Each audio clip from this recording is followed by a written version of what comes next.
आदरणीय प्राचार्य महोदय, शिक्षक साथियों, बाहर से आए हुए अतिथिगण और प्यारे छात्रों, आप सभी को मेरी तरफ से गणतंत्र दिवस की हार्दिक शुभकामनाएं। गण यानी जनता और तंत्र यानी सिस्टम, तरीका, यानी आज हम जनता के शासन के अंतर्गत एकजुट हुए और आज हम संविधान इसी दिन हमारा बना और तैयार हुआ, लागू हुआ। कुछ फैक्ट हैं जो आपसे शेयर करना चाहूंगा इस दिन के बारे में। अगर देखा जाए तो 26 नवंबर 1949 को हमारा संविधान बनकर तैयार हुआ था और ऑलमोस्ट 1/3 और हमारे जो अनुच्छेद थे वो हमने लागू कर दिए थे। जैसे उनमें नागरिकता है, देश की सीमाएं हैं, संप्रभुता है, एकता अखंडता है। लेकिन कुछ हमने लगभग 2/3 संविधान के अनुच्छेद हमने बचा कर रखे 26 जनवरी के लिए।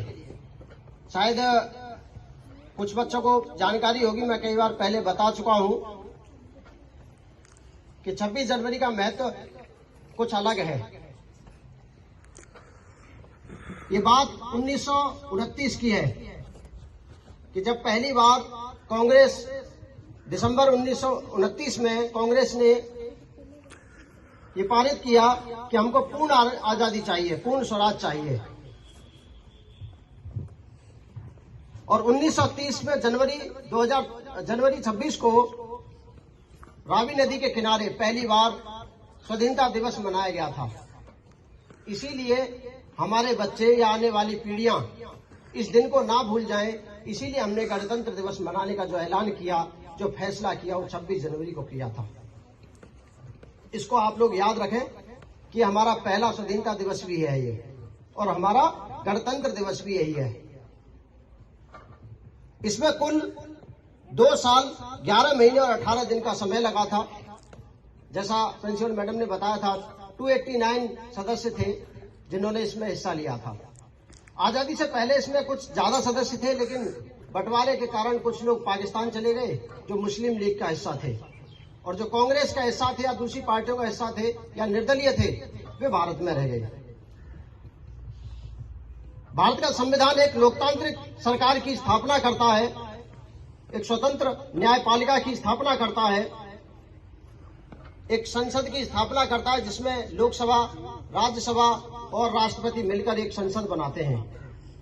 और हमारा संविधान, शायद आपको पता हो कि एक हस्तलिखित है, यानी हैंड रिटेन है, और ये इंग्लिश और हिंदी दोनों माध्यम में लिखा हुआ है। हीलियम की से प्रिजर्व है और ये हमारी संसद की लाइब्रेरी में रखा हुआ है।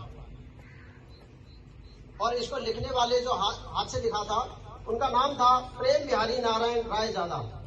इटैलिक में लिखा था इन्हें। ड्राफ्टिंग कमेटी, यानी जब बहुत सारी बहसें हुई, उसके बाद संविधान के मसौदा तैयार किया गया। उसमें ड्राफ्टिंग कमेटी के जो हेड थे वो थे डॉक्टर BR अम्बेडकर। और इसमें जब संविधान तैयार हुआ, स्वीकार हुआ, तो उस टाइम 284 सदस्यों ने स्वीकार किया और हस्ताक्षर किए। सबसे पहले हस्ताक्षर करने वाले थे डॉक्टर राजेंद्र प्रसाद, और सबसे लास्ट में हस्ताक्षर करने वाले थे फिरोज गांधी। उस टाइम ये अध्यक्ष थे। और इसमें कुल 1,17,369 शब्दों के साथ दुनिया का सबसे लंबा, सबसे बड़ा हमारा संविधान है। ये गरीबों, अशिक्षितों और महिलाओं को वोट देने का अधिकार भारत में पहली बार यही मिला था।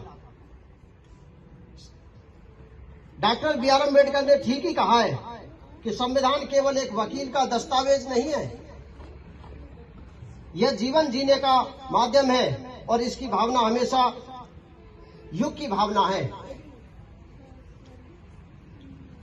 भारत के संविधान को जीवंत संविधान कहा जाता है। जीवन संविधान कहने का हमारी 9th क्लास वाले या 10th क्लास वाले थोड़ा बहुत समझ सकते हैं इन चीजों को। और अध्यापक तो खैर समझ ही सकते हैं। जीवन संविधान कहने का मतलब यह है कि जीवन की तरह चलते रहना, यानी हमारा संविधान कभी खत्म नहीं हो सकता।